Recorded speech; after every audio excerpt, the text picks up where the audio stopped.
boa tarde, bom dia, boa noite! Olá, que tal? Sejam mais uma vez bem-vindos ao Beyond the Cave.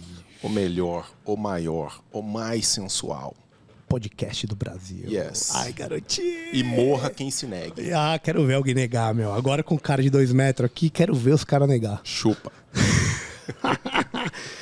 Dia especial hoje, um convidado maravilhoso. Que isso. Que a gente agradece muito por ter vindo, mas antes de apresentá-lo devidamente, a gente tem algumas obrigaçõezinhas. Não é verdade, meu querido William? As de sempre, né? As de sempre, né, meu amigo? Aquelas ladas, OnlyFans.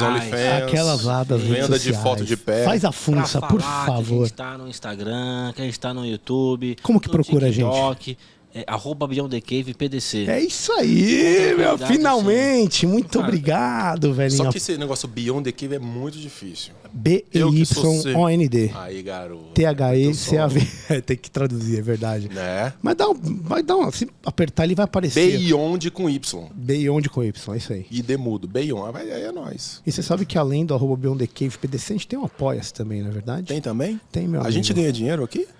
Ganha, não é? Paga ali, dá uma ajudinha Parece ali. que não tem sido um bom negócio, porque é só a camiseta que você manda pros caras já é mais cara do que o apoio. Portanto, tá faltando apoiar mais, eu Tá acho. voltando a apoiar mais, mas a gente gosta da participação. É importante a galera vir aqui, a gente conseguir trazer pessoas boas. Então, quem gosta do projeto, tá livre aí, apoia.se/Beyond, B-E-Y-O-N-D. Boa. R$20 por mês, ganha uma bela camiseta, como esses exemplares que a gente tem aqui, uma que eu estou usando. O convidado ganhou a dele também. Faz perguntas, então temos perguntas dos nossos apoiadores. E acompanha ao vivo, tem a galera que tá vendo ao vivo aí. Valeu, pessoal, que apoia a gente e já recebe o link na hora, não precisa esperar toda a edição, certo? E ganha uma bandeira do Brasil também? Não, meu amigo, aí bandeira do Brasil, se quiser, você vai e compra, cara. Você não precisa do Beyond the Inclusive, Cave. agora com as eleições, dizem que metade do Brasil já tem roupa para o Natal e metade para a Copa do Mundo. Opa! E dizer que tá todo mundo feliz, que tá todo mundo paramentado. Isso Esse é o Brasil, esse é o Piadinha do Brasil. Instagram. Ah, essa pegadinha garotinho. do maluco. Perfeito, foi muito E bom. quem que obrigado. temos aqui hoje, hein, Denão? Fala pra mim, meu amigo. Cara, velho, uma juventude, uma potência da natureza. O Lucas, maravilhoso. Obrigado por ter vindo, cara. Eu que agradeço o convite. O cara manda na G4, que é um negócio que não tem paralelo no mundo, na minha modesta opinião. Assim, eu não sou exatamente um cara completamente ignorante, mas o que esses caras fazem no Brasil é realmente extraordinário. Muito bom a gente poder ouvir falar um pouco sobre o trabalho que ele faz lá, junto com uma galera muito, muito boa. G4! Educação. Yes. Lucas Rede, ele é engenheiro civil formado pela UFMG, né, Federal de Minas Gerais. Foi engenheiro civil na Odebrecht entre 2012 e 2015. Sócio fundador da Leão Distribuidora de Alimentos. Vai contar um pouquinho pra gente sobre isso. Consultor de gestão executiva na Icântica Brasil. E é atualmente o CEO aí da G4 Educação, que é uma plataforma de educação para gestores, que foca no desenvolvimento da empresa para transformar aí a realidade econômica e social do nosso país. Yes.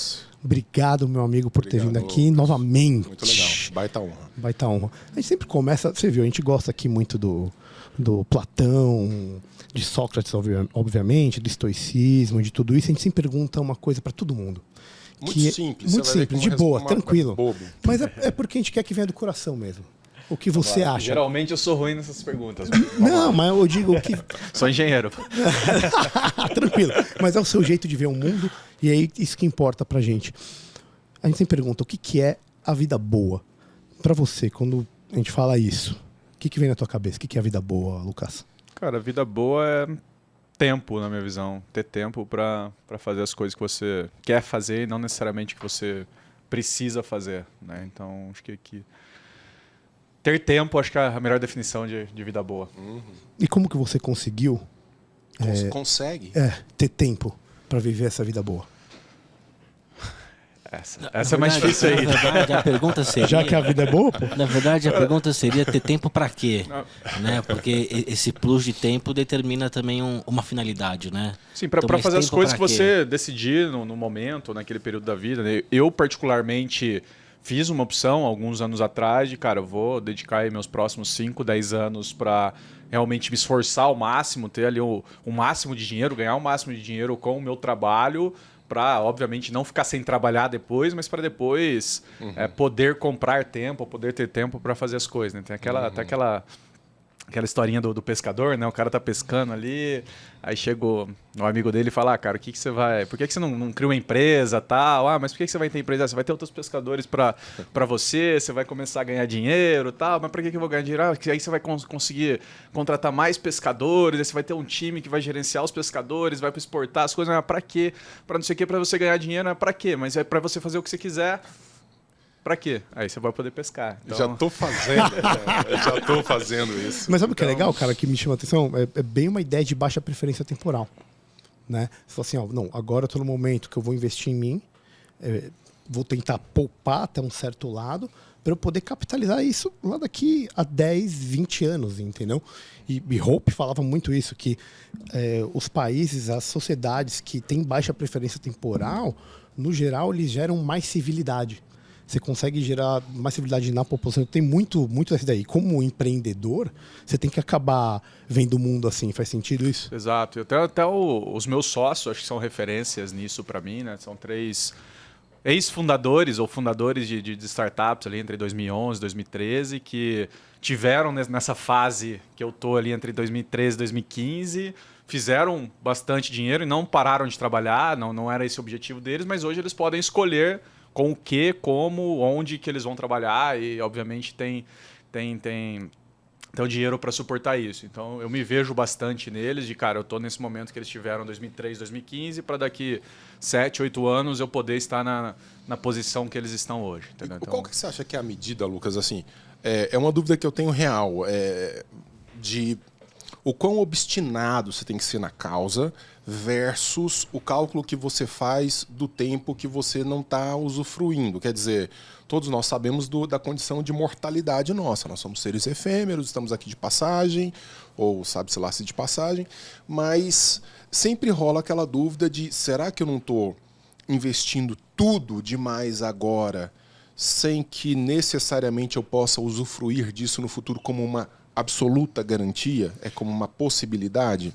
Esse cálculo te incomoda ou não? Sim, incomoda. Eu acho que no lado financeiro acho que é a mesma coisa, né, Denis? Então, no lado financeiro, cara, eu sempre fui da linha de basicamente gastar tudo que eu ganhava até 2, 3 anos atrás. Uhum.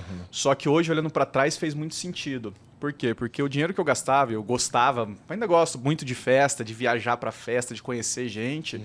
Foi o que me permitiu ter um networking mais aprofundado, para hoje chegar e falar, putz, aquela festa que eu fui em Belo Horizonte em 2016, que eu tava com uma dor de garganta, tava quase no limite do cartão de crédito, mas mesmo assim tomei a decisão de ir, me rendeu a amizade que eu tive com o Thales, que depois me rendeu a posição que te trouxe aqui. No G4, pela proximidade que eu tinha com ele, e acabei tendo com o Alfredo também. Então, Thales, Alfredo e o Nardon também são os fundadores do G4, né?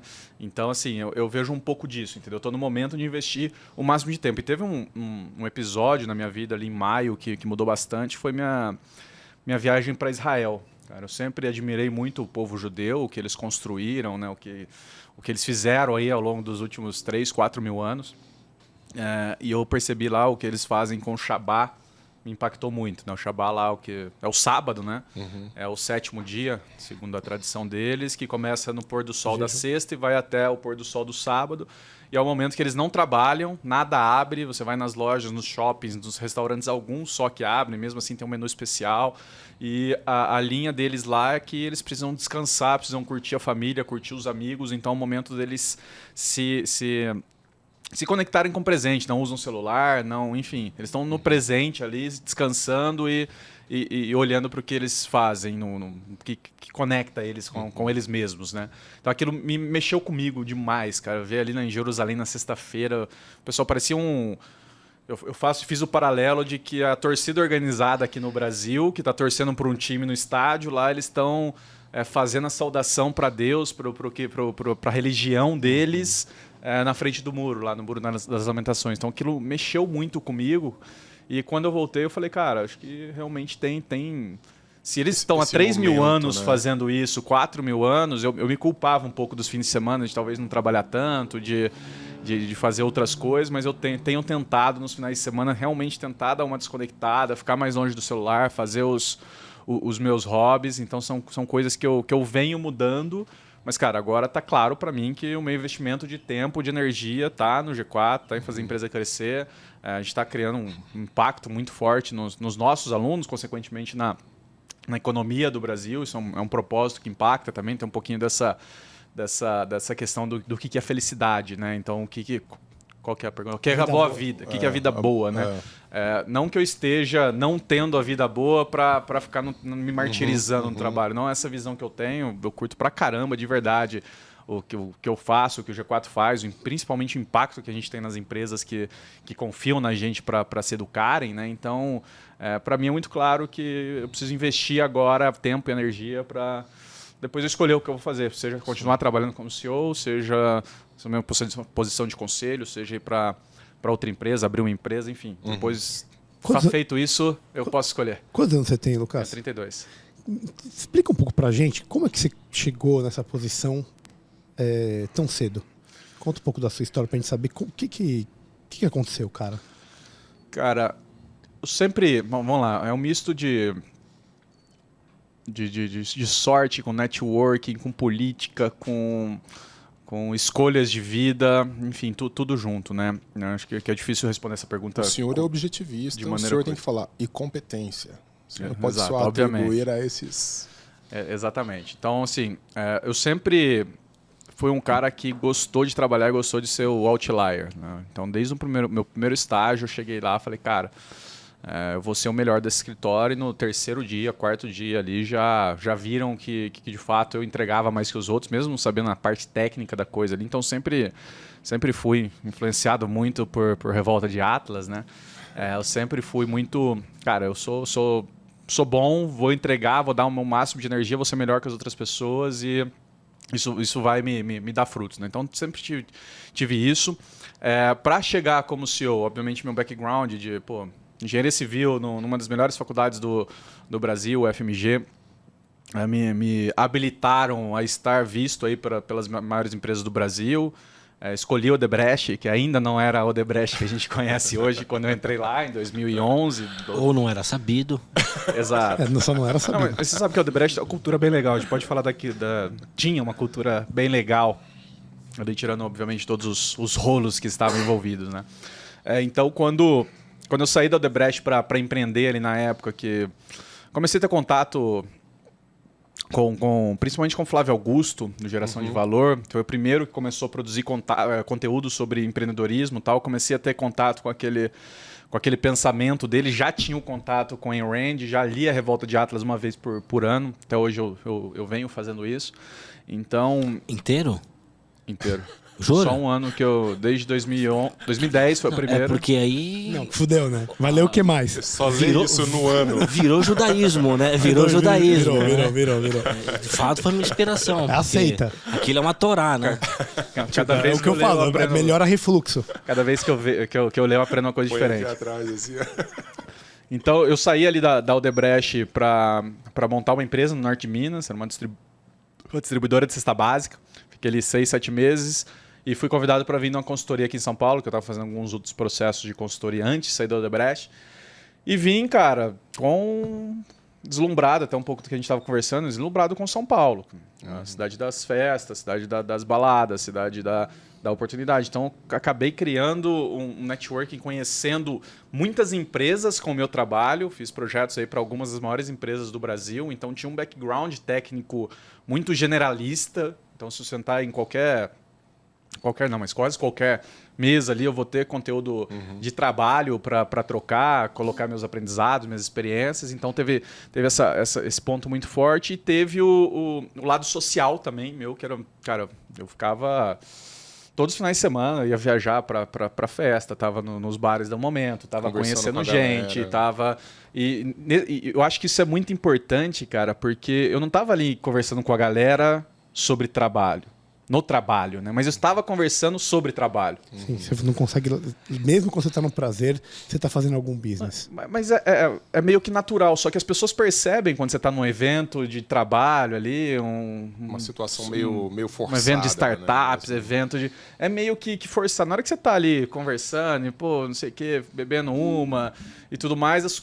pessoas Tá meio desarmado, né? Exato. Então, eu conheci o Thales em 2016, uma festa em Belo Horizonte. Eu tava com uma puta dor de garganta há uma semana. Eu fui para Belo Horizonte, falei, não vou pra festa que eu tô com febre. Meus amigos foram. Eu fui pra casa, tomei um remédio, deu meia-noite e meia, falei, acho que eu já tô bom já. A garganta inflamadaça. Bezetacil não fez efeito. Quer saber, eu vou pra festa, cara. Aí quando cheguei na festa, tinha a ex-namorada do Thales na época, eu tava com ele, encontrei, que ela era amiga de umas amigas minhas que eu tinha conhecido algumas semanas antes aqui em São Paulo. Né? Você vai falar, cadê a Dani e tal? Aí o Thales estava junto, comecei a conversar com ele, não sabia quem que ele era, a gente ficou um tempão na festa junto ali, depois fui saber quem que ele era e tal, aí acabou que... Enfim, o nosso ciclo social era muito parecido e, cara, eu sempre, apesar de curtir a vida, eu sempre trabalhei, sempre quis ser o melhor naquilo que eu fazia. Né? Então, os anos foram passando aí, 2016, 17, 18, 19, e aí que vem a parte da sorte, vamos dizer assim. Né? O que aconteceu ali em 2020? Cara, eu tinha 95 dias de férias na consultoria, porque eu ia para o Vale do Silício em abril de 2020 fazer um curso lá no Vale do Silício. Lá na 42, eu acho que era a escola. E aí, na hora que chegou em fevereiro, ali dia 20 de fevereiro, 18 de fevereiro, antes, um mês ainda do lockdown mesmo, me chamaram e falaram, Lucas, os projetos estão parando, tal, quem ia contratar a gente já tá, não sei o que vai acontecer, os que iam continuar, o pessoal tá... E você precisa tirar férias, você tem 90 e tantos dias de férias, o segundo tem 24. Então você precisa, se a gente está fazendo de cima para baixo, se você é o primeiro, não tem conversa. Falei, beleza. Aí, na hora até levei na boa. Falei, eu vou descansar aqui um pouco. Nunca tinha tirado férias a não ser Réveillon e Carnaval. Tirava férias em Réveillon e Carnaval e não tirava. Continuo com esse padrão, inclusive. Então, aí quando fiquei ali 2, 3 semanas em casa de boa, descansando, lendo livro... e aí quando deu o lockdown mesmo, cara, eu já não conseguia, eu já tava meio ruim da cabeça. Eu não conseguia mais ver um filme, eu não conseguia ler um livro, eu não conseguia fazer nada. Ficava notícia, comendo igual maluco, engordei 15 quilos, comendo, fazendo comida, indo no supermercado, comprava mais comida e tal. E aí o Thales, junto com o Marcelo Toledo, um outro mentor do G4, eles criaram um projeto do Covid Zero, que veio de uma live que eles fizeram. Cara, vamos tentar criar uma coisa voluntária aqui, de tecnologia para tentar ajudar na Covid. Essa era a missão da empresa. E aí, na hora que eu vi aquilo, eu falei, cara, me coloca nisso aí que eu tô em casa, eu preciso mexer minha cabeça, eu tenho que parar de ler notícia de Covid e parar de comer. Foi exatamente isso que eu falei para ele. E aí a gente começou a fazer várias coisas, cara. Tinha 180 voluntários, um monte de desenvolvedor, assim, uma coisa meio maluca. A gente... Já pela G4? Não existia. G4 já existia, mas eu não tava no G4. Eu era amigo do Thales e do Alfredo só. E aí o projeto foi evoluindo, a gente foi fazendo coisas que hoje, olhando para trás, não fazia sentido, mas no momento ali a gente até achou que fazia. E aí, quando deu aquela briga do Dória com o Bolsonaro, numa reunião que eles fizeram lá, a gente virou e falou, cara, virou política, nada que a gente, para fazer alguma coisa, a gente já tinha vários contatos no meio político, ali, governador de Roraima, secretário de não sei onde, secretário de saúde de São Paulo, enfim, já tinha articulado politicamente o que a gente podia fazer e tudo mais. A gente falou, cara, não adianta a gente fazer nada agora. Virou briga política e as próprias pessoas que a gente tá falando, se você tá falando com fulano, eu não vou falar contigo. Começou esses papinhos, a gente falou, cara, vamos parar aqui. E aí o Thales virou para mim e falou, cara, estamos com uma vaga aqui no G4 para ser o CFO, fazer o financeiro. Você quer vir? Gostei do jeito que a gente trabalhou junto aí e tal. Já era próximo na amizade, né? Eu virei para ele e falei, cara... Nunca fiz financeiro não, mas vambora. Vamos que vamos. Deixei bem claro, falei, cara, não sou... Já tinha feito projetos de financeiro, mas o dia a dia do financeiro ali é outra história, eu nunca tinha feito. Então eu virei para ele e falei, cara, vamos embora, vocês estão achando que faz sentido. Já estou há 4 anos na consultoria, acho que é realmente o momento de construir alguma coisa mais perene. Dei all-in, como tudo que eu fiz na vida até aqui. E nesse momento ali que você foi, vou fazer financeiro, uma coisa que eu nunca fiz na vida, não sei o que lá, qual que é a maior dificuldade que você encontrou, assim? E o que você daria de conselho para um cara que vai fazer um negócio que às vezes tem uma ideia que ele nunca fez na vida e que, é nova para ele? O que você falaria para esse cara? Primeiro comece e depois fique bom. Começa, bicho, vai lá e foi o que eu fiz. Peguei um curso no MIT... Comecei a fazer, encontrei 2, 3 pessoas do meu círculo de contatos ali que não tinha nada a ver com o G4 para poder contar as buchas ali, falar, cara, não faço a mínima ideia do que fazer Ajuda aqui, aí. o que eu faço aqui. Então aí, eu lembro que o primeiro dia, isso eu acho que eu nunca falei para ninguém, o primeiro dia, no dia anterior eu falei com um amigo meu que foi auditor da KPMG ou da Price. Falei, cara, vou começar amanhã, não faço a mínima ideia do que fazer. Aí ele mandou mensagem para o amigo dele, me encaminhou um áudio eu deve ter esse áudio, me encaminhou um áudio de 1 minuto e meio, 2 minutos. Falou, cara, fala para ele a primeira coisa para ele fazer é um plano de contas. Geralmente, quando chega numa empresa, o plano de contas está cagado. O plano de contas. Você tá maluco, velho. Então foi... Aquela apresentação do WordPad. Não, mas olha...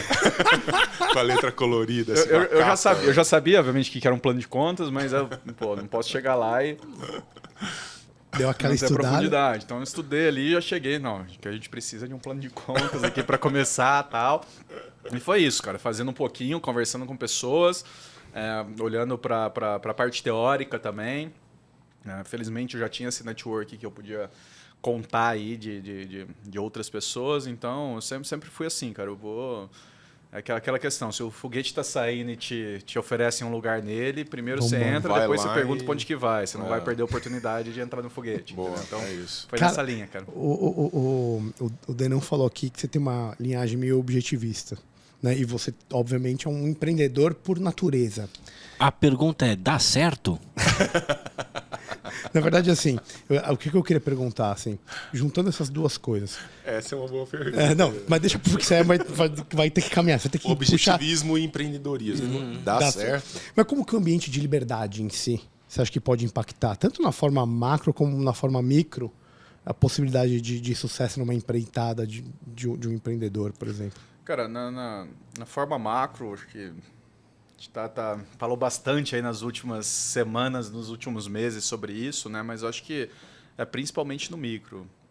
Porque, cara, no fim do dia depende só de você, né? Não depende muito do governo, não depende do que está acontecendo no país, não depende... Obviamente que pode ser um pouquinho mais fácil, um pouquinho mais difícil, pode ter um pouco mais de imposto, um pouco menos de imposto, mas, cara, principalmente no G4 a gente conversa muito com os empresários. O G4 é feito para as empresas médias do Brasil, as pessoas que faturam ali de 3 a 500 milhões por ano, as empresas que faturam de 3 a 500 milhões por ano, principalmente para os donos e diretores delas. Então tem a oportunidade de escutar muito as histórias dessas pessoas.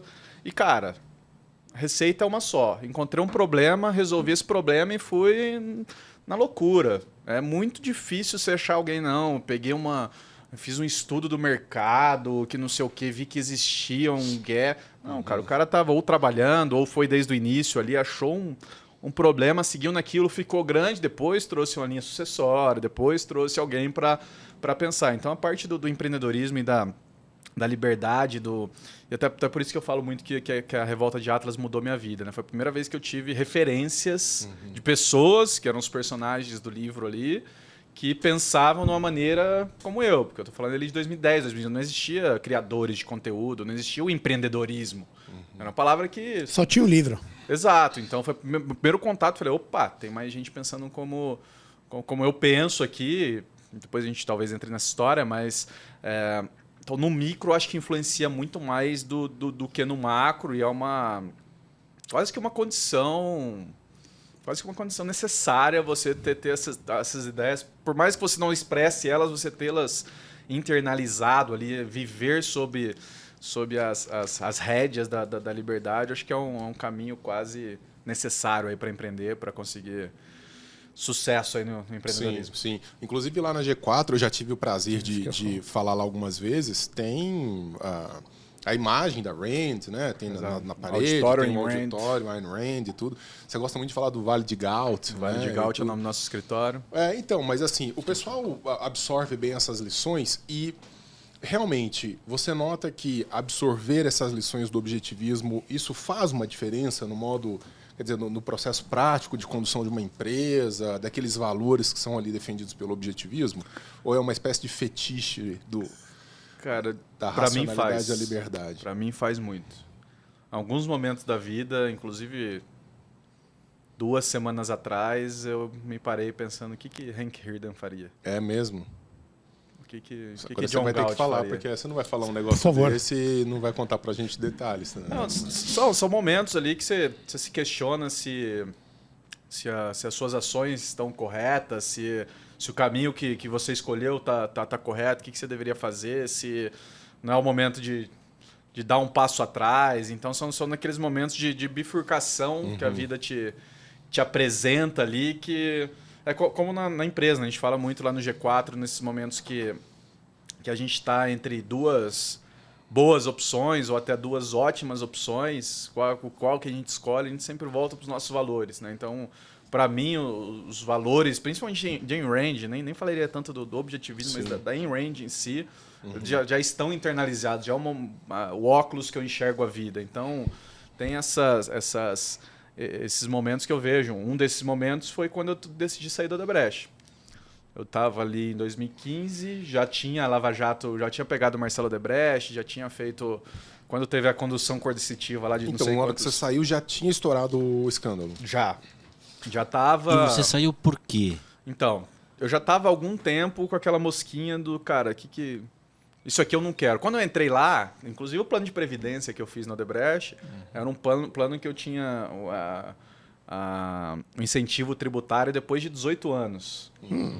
Então, minha visão era, cara, eu vou ficar aqui 30 anos, ser engenheiro de obra aqui, eu vi o pessoal lá, pô, vida legal, nenhum multimilionário, uma puta vida ali e tal. Eu falei, cara, é isso que eu quero. Então, quando eu entrei, minha cabeça era essa. Na hora que foi 2012, 13, 14... que eu comecei já a ter mais contato, por isso que eu falo muito do Flávio. O Flávio realmente mudou minha vida nesse sentido. Eu comecei, mas... O Flávio já estava morando no exterior, essa altura. Já, mas ele produzia texto no Facebook, né? Nem mostrava a cara, eram as textões no Facebook falando de empreendedorismo. Aí começou a vir os primeiros, Gabriel Goff, não sei se vocês já ouviram falar dele. Que eu também não. Mas eu sou pobre. Um cara que era ex-jogador de poker. Eu sou professor universitário. E começou a falar sobre produtividade. Então comecei a ter um pouco de contato com o mundo empreendedor. E aquilo ficou na minha cabeça. 2014 ali, eu comecei a conversar com alguns amigos. Cara, o que dá para fazer e tal? Aí um veio e me chamou, cara, vamos fazer relocação de Airbnb em Las Vegas. Que eu moro em Las Vegas, a gente aluga apartamento e reloca para Airbnb. Pô, fiquei tentado ali e tal. Então foi uns 6, 8 meses ali de... O que eu faço. Onde que eu vou investir? Exato. O que eu faço, mas, pô, tinha um salário legal, morava bancada, cada 40 dias tinha volta para casa em BH, vida boa e tudo mais. Mas você acha que é só por isso? Só porque você tinha... Não digo só por isso, mas assim, tem muitas pessoas que falam o seguinte, que para você empreender, você precisa de dinheiro. Você precisa ter feito... ter dado conta da necessidade básica para você sobrar dinheiro para depois você ir lá e eu não é minha visão, mas muita gente fala isso. O que você acha dessa? É meio que isso? Porque você falou, não, já estava mais tranquilo, ganhando um dinheiro bom, aí eu vou investir? Não, vamos lá. Eu não acredito muito nisso, Regis, mas de fato é a melhor maneira, né? Porque quando é a mesma coisa com um cara que sai da faculdade. A gente escuta muito, Mark Zuckerberg não acabou a faculdade, não sei quem dropou a faculdade, não sei o que e tal, então eu também vou fazer, porque, porra, é o Mark Zuckerberg, Fechou, mas tamo junto, é nóis, né? Os caras fodas, estudando em Stanford, enfim. Então, assim, a gente não vê as milhões de pessoas que fizeram isso e deram errado. Né? Mas existem os casos das pessoas que saíram na cara e na coragem. Eu sou um deles. E tenho orgulho de ter quebrado para depois. O que você fez, o exemplo de centro, né? Porque eles largaram Harvard, né? Exato. Eles não largaram a FMU, né? Eles largaram Harvard, né? Então, assim, primeiro você passa, depois você larga. Né? Mais até do que o dinheiro, que eu sempre falo, cara, acho um problema. Não adianta você sair que, não sei o que, vou... comprar uma franquia, beleza, se tiver o dinheiro ali e tal, quiser fazer o seu fluxo mais garantido, ali até que faz sentido, mas para empreender ali sem ter um problema muito claro que você vai resolver, sem ter o dinheiro, sem os dois é muito mais difícil. Então, sei lá, talvez você está trabalhando numa empresa, num grupo de varejo aí, sei lá, Magazine Luiza, um Via Varejo, GPA, você viu ali que tem uma brecha no mercado que tá um puta problema e você, acho que eu consigo resolver esse problema aqui. Mas é engraçado isso, né? Porque tem um aspecto mitológico, né? Do cara que tem uma puta de uma lábia, não tem um puto no bolso, veio do Nordeste para São Paulo, enganou uma mina, chegou, entendeu o que eu quero dizer? O mito de Odisseu, entende? O mito de Odisseu, que é o cara que vem do nada, tem uma puta de uma lábia, come cis gostosa, mata 6 gigantes e ainda fica com a sua própria esposa. Não tem mesmo. É o seguinte. Você falou de ideia. Ele falou pra mim, perguntei pra você o seguinte: não, você precisa ter grana? Não, você tem que ter ideia. Você tem que ter uma boa ideia problema. e resolver um problema. Tem que ter o problema. A ideia vem depois. Tá, beleza. Primeiro é o problema. Apaixone-se pelo problema e não pela solução. Cara, isso é uma merda, porque a primeira coisa que o cara faz quando vai abrir um negócio é falar assim: eu gosto de fazer tal coisa, eu vou abrir uma empresa. Isso é uma merda de decisão, né? Acho que é... Eu gosto de fazer um negócio. Ninguém quer pagar por isso.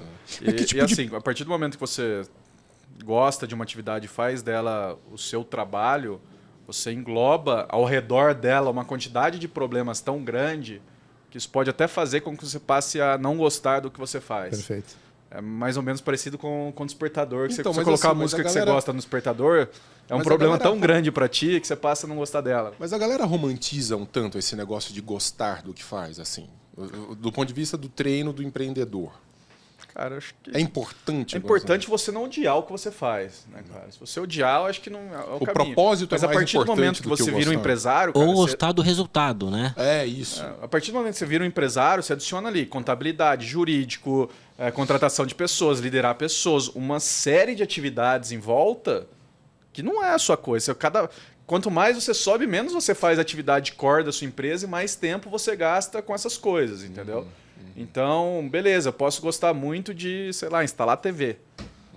Se você criar uma empresa de instalação Não é de você TV... que vai estar lá, velho. Você vai contratar uma equipe que vai instalar, e você vai ter que olhar para o marketing, você vai ter que olhar para o jurídico, você vai ter que olhar os seus riscos. Meu tempo hoje é, cara, os 20, 30% conversando com o advogado. O que a gente vai fazer no tributário? O que a gente faz no trabalhista? O que a gente faz no societário? Como é que a gente faz isso? Trouxemos um fulano com um contrato de... E não dá pra falar que você gosta dessa porra. Não dá. Não dá, eu odeio. desculpa, assim, eu odeio beleza. e sou ruim. Preciso eu odeio fazer. e sou ruim. Não, E não é- quero ficar bom. Exatamente. Sabe, a minha questão de trazer isso é porque você falou muito da relação, do networking. Você me parece um people's person, né? Alguém que tá bem relacionado. E você deve receber 1 milhão de ideia, de coisa para analisar, para ver se vale a pena. Vou para cá, vou para lá. E como nós temos uma audiência médica e muita gente que quer empreender no ramo médico, qual que você falaria que seriam os pilares que você olharia e falar, não, beleza, por esse caminho dá para ir, ou por aqui não dá para ir? Alguém que fosse te apresentar um projeto, alguma coisa, alguma ideia que ele tem, o que você gostaria, entre aspas, de ouvir? Pensando na parte médica, a gente pode pensar no geral, mas mais na parte médica, assim.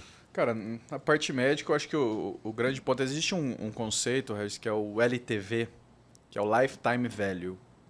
Nada mais é do que o dinheiro que um cliente deixa na sua empresa. Então, se você pega... Client Experience. E com isso, não? Não, um pouquinho diferente. É exatamente tudo que ele não estava falando.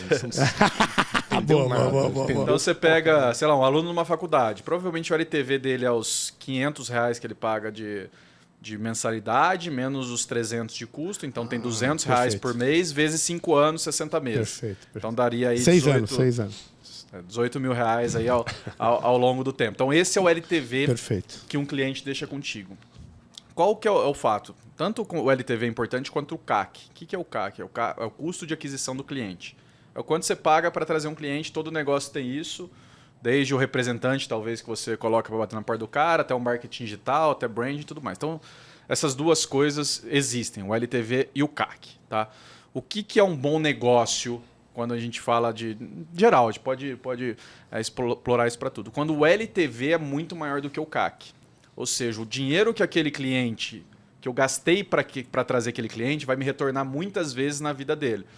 Então, por exemplo, um negócio que tem um LTV baixo, um e-commerce, você fez um anúncio na internet para vender esse copo aqui, o cara entrou e comprou esse copo, talvez ele nunca mais compre de ti, talvez você nem pagou a venda para ele. Então, as ideias que eu gosto são aquelas em que cada cliente deixa um número de parcelas, uma assinatura, compra muitas vezes ao longo do tempo. Então, por exemplo, conhecendo um pouquinho do mercado médico, a questão de farmácia de manipulação, de exames, esse acompanhamento que existe hoje com nutrólogos, todos tem um LTV imenso. Se você conseguir fazer com aquele cara, você tem um atendimento bom, entrega rápido, entrega com qualidade e tudo mais, então provavelmente aquele cara continua comprando de ti coisas de alto ticket por muito tempo. E tem a ver com Customer Experience também. Exato. Então, eu tava errado, mas não tava tão errado. Não, mas é isso, porque o que ele tá falando é o seguinte, fidelizar o cara, velho. É questão de fidelização. Então, o cara passa num consultório, antes, você já manda pro cara... Teve um cara que veio aqui que ele mexe com medicina do surf. Hoje em dia, todos os grandes surfistas, que é o Giga, o Guilherme Vieira Lima, um ótimo médico, ortopedista de ombro, todos os grandes surfistas estão com ele, por exemplo. Cara, antes de... os caras sabem qual música que o cara gosta, e quando ele chega no consultório, tá tocando a música que o cara gosta. Entendeu? Isso faz parte de você fidelizar o cara. Então tem um CX ali também. Você tem que pensar nisso, né? Eu não tava direcionando, quis me defender. Vocês me humilharam aqui, eu quis me defender agora. Os médicos são bons. Eu acho muito ridículo de todo modo. Mas é verdade. Já viu como que é o processo de venda dos médicos, cara? Manda aí pra gente. Você senta lá na cadeira, posta teus exames, tal, não, você tá ruim aqui, tal, mas eu vou te dar esse remédio aqui, esse aqui você vai voar, esse aqui você vai ter asa, esse aqui você não vai... Você vai ter asa, você vai sair, você vai ser o cara mais inteligente do mundo, tal, vou te dar injeção aqui, ah, mas beleza, quando não, isso aqui, olha com a minha secretária ali daqui a pouco, tal, fica tranquilo, tal, cara, 2 semanas você tá outra pessoa, não sei o quê. Amarrou, aí você sai dali... Entra na salinha, tudo bem, então deixa eu pegar aqui o que o doutor receitou, tá. 18 mil reais. Tá. E o cara te prometeu ali tudo, então você quer sair voando. Então o processo de venda deles é bem legal. Eu aprendo muito quando vou em médico, cara, muito, com essa questão de atendimento ao cliente, de processo de venda. Eu fiz aqui a piadinha, mas tudo muito técnica. bem feito. Quer dizer, claro. tudo em última instância se reduz a uma técnica. Claro. Você tendo um problema para ser resolvido, aprendendo bem a técnica, o sucesso é inevitável. Claro, cara. É o que vocês fazem lá na G4. Assim, ô Denis, principalmente no Brasil, cara, a gente é tão ruim em tanta coisa, cara. É cada enxadada uma minhoca, né? Exato. Você não precisa ter a ideia revolucionária, você precisa fazer o básico bem feito, cara. É o básico bem feito... Isso é muito legal, porque esse projeto da G4, vocês contam a quantidade de empregos gerados a partir dos alunos, né? Exato. E como é que está esse negócio, assim, esse score? É o nosso grande objetivo, né? A gente quer, através dos nossos alunos, gerar 1 milhão de novos empregos. Qual que é a linha, né? Muito no que a gente acredita. A gente não acredita no poder do Estado de... Obrigado, irmão. Grato. Amém. Puta que pariu. Tá? A gente acredita que as pessoas podem melhorar a elas mesmas. Se elas se auto-melhorarem, elas provavelmente vão melhorar as empresas delas. Melhorando a empresa dela, vai faturar mais. Faturando mais, ela provavelmente lucra mais. Lucrando mais, ela vai querer investir mais para crescer ainda mais. Isso aí. Precisando investir mais, ela vai precisar de pessoas. Precisando de pessoas, ela vai contratar. Tem uma palavra grega para isso. Chama eudaimonia. Essa eu não conheço. Que é conhece-te a ti mesmo. Não, essa é felicidade. Essa é felicidade. Então, eu achei que era ciclotimia. Então, por favor, exponha. Não, enfim... Você não pode ficar desfazendo do Regis. Ele falou uma coisa errada, agora ele fala outra coisa errada, mas eu não quero ficar expondo meu amigo assim, não. Eu quero ficar expondo. Fica falando essas palavras gregas erradas que ele não sabe o conceito. É errando que se aprende. Beleza, desculpa, por favor. Então a gente acredita nesse ciclo e a gente tem a nossa missão, o nosso grande objetivo, que é 1 milhão de novos empregos gerados pelos nossos alunos até 2030. Vocês estão com quantos alunos? A gente está com 30 mil alunos até hoje, são 214 mil empregos gerados por eles desde 2019, depois que eles passaram por alguns dos programas do G4. Então a gente faz esse acompanhamento com todos os alunos que passaram por lá. Obviamente a gente não consegue ter o tracking de todos, mas a gente faz um cálculo estatístico ali, validado por matemáticos da USP. E esse é o número. A gente foi para Nova York anunciar ali 117, se não me engano, foi o segundo que a gente fez, e agora a gente fez um quarto que está com 214. É muita coisa. Caraca, 214. Muito melhor do que... Não tem um case, não tem um benchmark, uma coisa paralela ao trabalho que a G4 faz, né? Tem, cara, assim, vocês se inspiraram em alguma coisa? Não, é um pouco do que eu falei, cara. Primeiro começa... O G4 ele surge de duas forças que existiam. Primeiro, o tempo... A demanda pelo tempo dos fundadores, que já eram conhecidos, então pediam-se por mentorias, consultorias, cafés e tudo mais. E o segundo, uma insatisfação muito grande com o jeito que as coisas são ensinadas, né? Então, Cara, primeiro, o sistema educacional, e tanto a faculdade, a MBA, todos são assim, primeiro demora para traduzir muito o que está acontecendo na vida real, nas empresas, para a faculdade. Mesmo quando traduz, mesmo quando traz de uma maneira muito lenta, explicando muito o conceito, de onde que veio. Papelzinho amarelo tirado da pasta. Tem um case, cara, que eu gosto de contar, que é sobre o Teodolito. Algum de vocês é engenheiro ou não? Não. Eu sou engenheiro civil, né? Aí no 5º período da faculdade, você começa com a aula de topografia. Quem for engenheiro, com certeza que vai lembrar dessa mesma história. Topografia é estudo dos terrenos, declividade, distâncias e tudo mais. Então, a gente começa ali, aulas teóricas, primeira, segunda, terceira, quarta aula, até a 5ª você vai para o campo. Aí sim, primeira aula de campo de engenharia, todo mundo ali querendo ter essa aula, né? Aí chega lá e vai aprender a usar o todolito. Todolito é o equipamento da Primeira Guerra Mundial. É aquela merda do negócio que a gente vê nas estradas, os caras com aquele bastão hoje lá. sim, mas você vai para a faculdade, você vai essa é a estação total, mas você vai para a faculdade aprender a usar o todolito. O todolito, ao invés do bastão, é uma régua que tem ali alguns centímetros, e o cara fica lá longe, você monta ele, demora 40, 50 minutos para ajustar, tem 6 bolinhas daquelas, assim. Aí o equipamento velho, você puxa um pouquinho, ele vai um monte, você volta. Enfim, você fica 40 minutos para montar aquilo lá, lê talvez 2 pontos em uma aula. Então guarda aí, um ou 2 pontos numa aula, você monta aqui, lê lá, e você tem que ir para lá para ler outro ponto. E aí a gente ficou usando, cara, da 5ª aula de topografia 1 até a última. Começou o curso de topografia 2, ficou da primeira até a penúltima, aprendendo a usar o todolito. E o erro suportado, o erro máximo permitido era 20%. Ou seja, em 1.000 metros, se eu errasse 200, estava ok. É uma margem bastante... Era melhor desenhar na mão, não servia para nada. Margem de 20%. Aí chegou na última aula de topografia 2, literalmente na última, o professor chega com a estação total. E fala, pessoal, essa aqui é a estação total.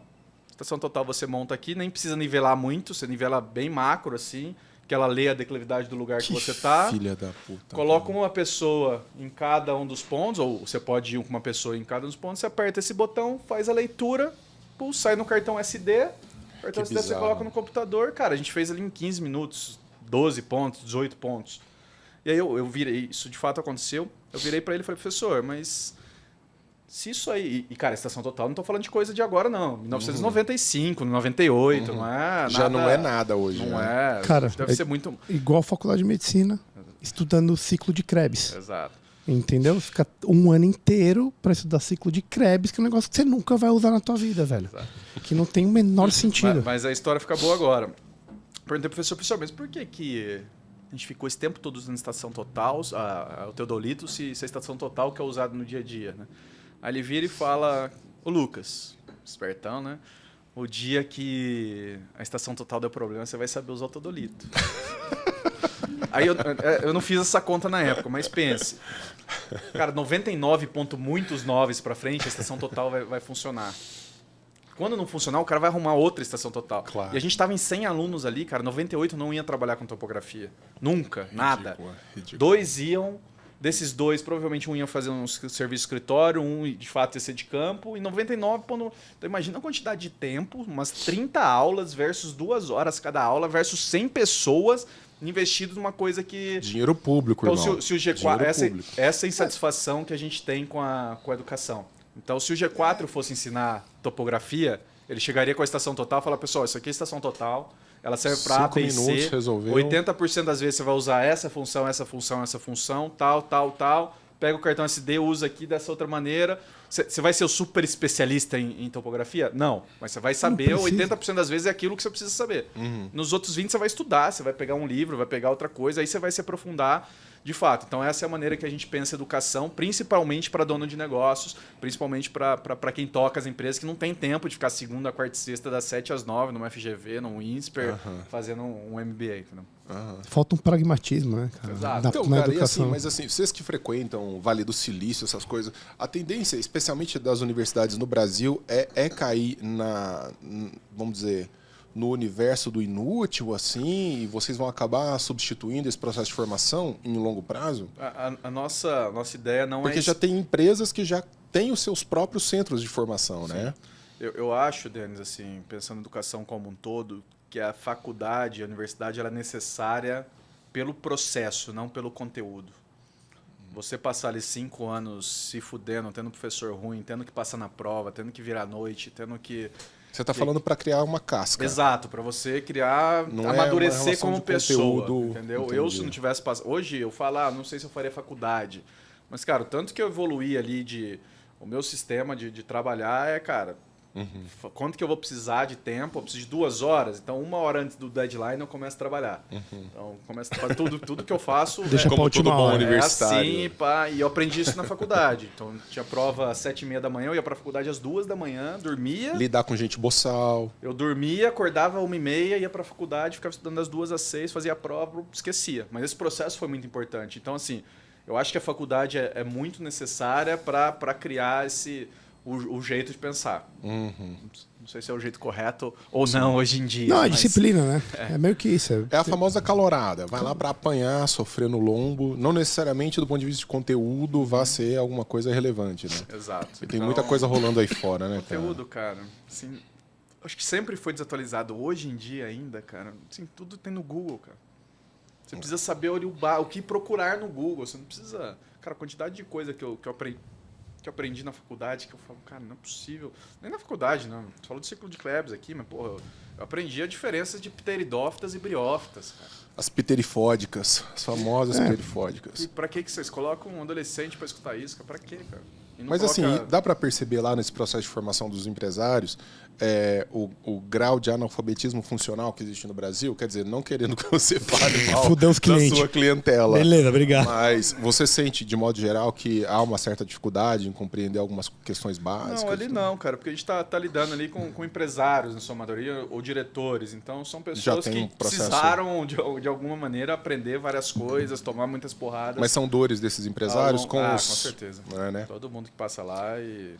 Principalmente chorada, a gente tem o G4 Skills, que é a nossa ferramenta que a gente treina os funcionários das empresas, que geralmente o dono vai lá, vê o conteúdo e fala, cara, preciso aplicar isso, não sou eu que vou aplicar. Então a gente desenvolveu uma ferramenta, fala, beleza, você não vai conseguir pagar aqui 20, 30 mil para trazer seus funcionários aqui, a gente nem aceitaria, que a gente de fato tem um processo seletivo.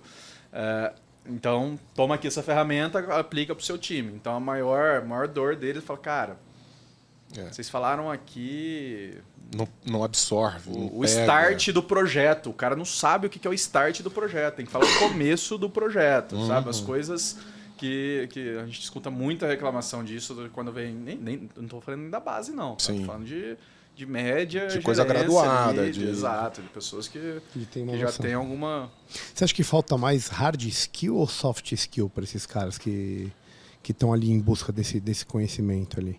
Ou é os dois generalizados? Ali no G4 geralmente é hard. É hard skill que falta, não é soft skill. Não é porque o cara já é o vendedor, já cresceu, a empresa já tem ele já passou pelo desenvolvimento da soft skill. Quando eu estou falando do aluno, tá? Quando eu estou falando do aluno, ele já tem um nível ali de soft skills que ele precisou desenvolver ao longo da vida. E o que ele precisa, cara, como que eu trago um funcionário meu como sócio sem pegar todas as partes negativas de ter um sócio, de ter um funcionário como sócio. Perfeito. Entendeu? Então são essas coisas, como que eu olho para os meus canais de marketing e tudo mais. Então o nosso ensino ele é muito mais no hard skill do que no soft, exatamente porque a gente parte do princípio, isso acontece naturalmente, que as pessoas já... E no processo de contratação, digo aí, no processo interno, vocês vão contratar, G4, vocês olham o resultado, vocês estão buscando o resultado.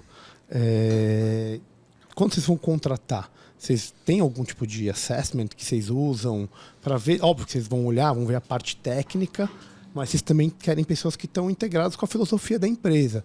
Como que vocês fazem isso? Cara, por isso que eu me orgulho bastante, a gente conseguiu criar uma empresa que é meio contra a cultura, ultimamente. Os nossos objetivos estão muito claros. A gente quer ajudar os nossos alunos a crescerem, querem que eles gerem empregos e queremos gerar valor para os acionistas. A gente quer crescer. Falar de uma empresa que cresce aí 120%, 150% ao ano. É uma coisa maluca, né? Muita coisa. E tem 300 pessoas no time e tudo mais. E está muito claro para todos os funcionários que é isso. E a gente está olhando para o resultado. A gente não quer mudar o mundo. A gente não está ali para fazer justiça, a gente não está ali para ter comitê disso, a gente não está ali para ter diversidade tal, a gente está ali para ganhar dinheiro, para fazer a empresa crescer. Por quê? Não porque a gente é bonzinho, porque Se os funcionários estiverem com a gente no longo prazo, a gente tem um plano de sociedade que no longo prazo, eles virando sócios, a empresa crescendo, eles vão ganhar muito dinheiro. Ok? Se tiverem no longo prazo. Se eles não quiserem ficar ou não forem ficar, a gente não quiser que eles fiquem no longo prazo, no mínimo eles vão ter o carimbo do G4, ó, participei do G4, fiquei lá tanto tempo, tal, em tal período, isso já vai ser um crachá para ele olhar as próximas oportunidades, criar a empresa dele, ele vai aprender ou entrar como empregado em outra empresa. Então isso está muito claro. A gente não está aqui para mudar o mundo, não tem buchitagem, a gente está aqui para trabalhar, para fazer a empresa crescer, gerar valor. É muito bom, cara. Gerar valor para os alunos, gerar valor para os acionistas, e é isso, entendeu? Não falando tem, assim, a gente não tem espaço para outra coisa. Falando assim, com essa ousadia, com essa garra de guerreiro, eu acho muito bonito. Mas qual que é a estratégia anti-cancelamento? Vocês já sofreram um processo de cancelamento? O tempo inteiro, cara. A gente levou o Bolsonaro no nosso escritório.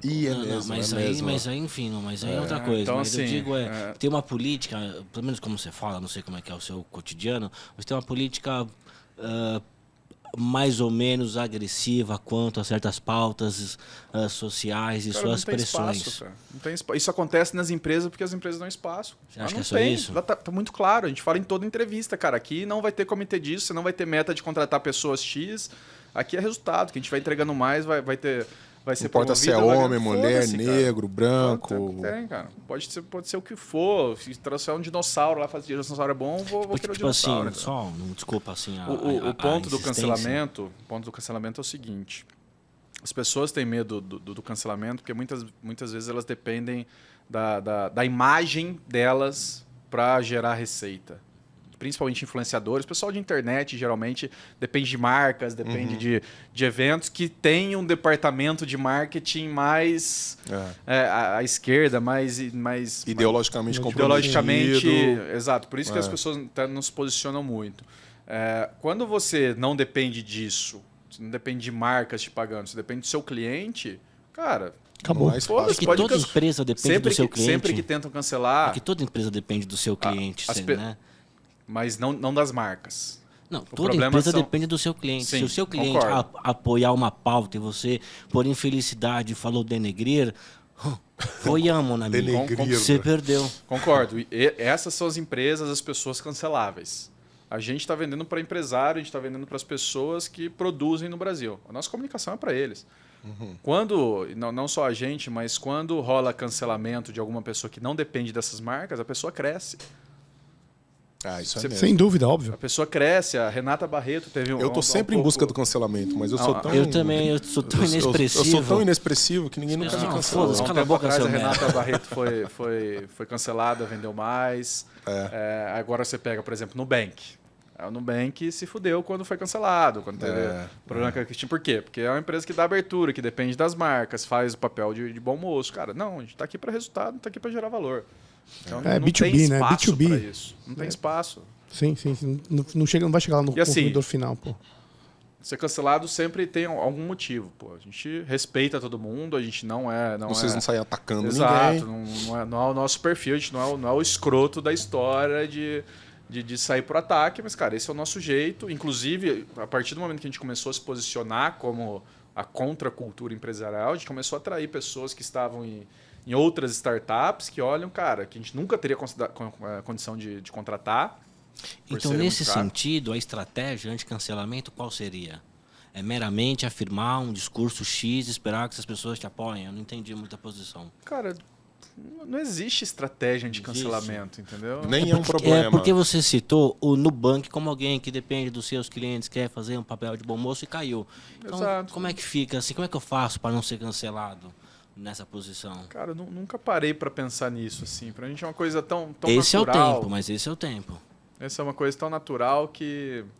Pô, eu tenho certeza absoluta que a gente gera valor para os nossos alunos. 60% da nossa receita hoje vem de indicações de ex-alunos que indicaram para sócio, para amigo, para tudo mais. Já tem uma certa cultura então, da assim, própria empresa. É o nosso jeito, entendeu? Eu estou gerando valor para eles. E esses caras não estão preocupados se eu postei a bandeirinha de tal corno, de no mês tal, que não postou. Eu acho bom isso para você. Só que existe um certo horizonte de empreendedores que são de direita, querem fazer o seu trabalho devidamente e também tem um discurso neutro. Por exemplo, ser neutro já é motivo para cancelamento. Se você não tem no seu Instagram, Nessas se você vende eleições, isso roupa, rolou, hein, se cara? você vende churros no Instagram e não tem ali, sei lá, um churros diet, eventualmente, você pode ser cancelado, né? Então, assim, de alguma maneira me parece preocupante um discurso de que não há uma estratégia frente ao cancelamento, porque justamente são os neutros, são os que só estão trabalhando, que cedo ou tarde sofrerão uma espécie de alvo dos canceladores, né? Então me parece uma pergunta bastante importante já no curto prazo, levando em conta que nós temos o Molusco na presidência, inclusive. Eu não me preocupo com muito isso, não. Se vier, a gente vai pensar em alguma coisa para surfar. Tenho coisa mais mas eu importante pra fazer nesse Eu momento. tenho que trabalhar meu pra amigo. ganhar dinheiro, né, velho? Tem que fazer coisa essas mais coisas importante. aí. Tá todo fazer mundo uma fazendo isso, inclusive eu. Não, mas eu acho mesmo, cara. Inclusive eu que tô levando droga, eu tô fazendo isso. Você sabe o que eu acho que a impressão que eu tenho dessa galera, velho? É que quando você começa a sangrar em tanque de Velho. tubarão, né, aí a coisa desanda Exato. mesmo. Você começa a se entregar quando demais. Você pede desculpa. Mas se deveria entregar, não. Eu tô Aí falando é de coisa- qual é lá a estratégia do grego. Lembra? Estratégia. Eu tô falando cara. desse Mas negócio a do meu Capitão estratégia, muitas Nascimento. vezes, é Qual a exatamente resposta? ignorar. Imagina, isso não aí. existe. Isso não existe. Ah, Isso a velho. mamãe te ensinou no ensino médio, mas isso aí não deu certo, todo mundo sabe. Claro que Os cancelamentos que dão certo é quando o cara pede desculpa. Exatamente. Não, O cara que pediu seja. desculpa, tá Ó, cancelado. o cara pediu desculpa. Lição número 1, não peça desculpa. eu tô Já tentando- temos uma estratégia. Agora, dizer que não é uma questão preocupante, assim, eu Não, não claro sei. que é uma questão preocupante. preocupante. Obrigado, é isso que eu queria ouvir. Não, claro que é uma questão A preocupante. gente já teve algumas vezes por exemplo, uma coisa, o Thales uma vez postou nossa política não é de home office e tal, porque deve, não sei o quê, tem deve trabalhando em 2 empregos, aí foi printado e colocado no LinkedIn, dá uma puta repercussão no LinkedIn. Tem uma pessoa que trabalha com a gente, tem 60 anos, muito tempo de Dom Cabral. Nossa, a gente precisa se posicionar, precisa fazer um post pedindo desculpa, não sei o quê. É a tecla foda-se. Eu falei, cara, calma aí. O que a gente fez? A gente foi no Instagram e postou. Realmente a gente não acredita no home office. Se você quiser trabalhar com a gente presencial e for dev, clica aqui. E quer só ter um emprego, clica aqui e vem trabalhar com a gente. Então, cara, É um jeito que você dribla, né? beleza. O cara vai.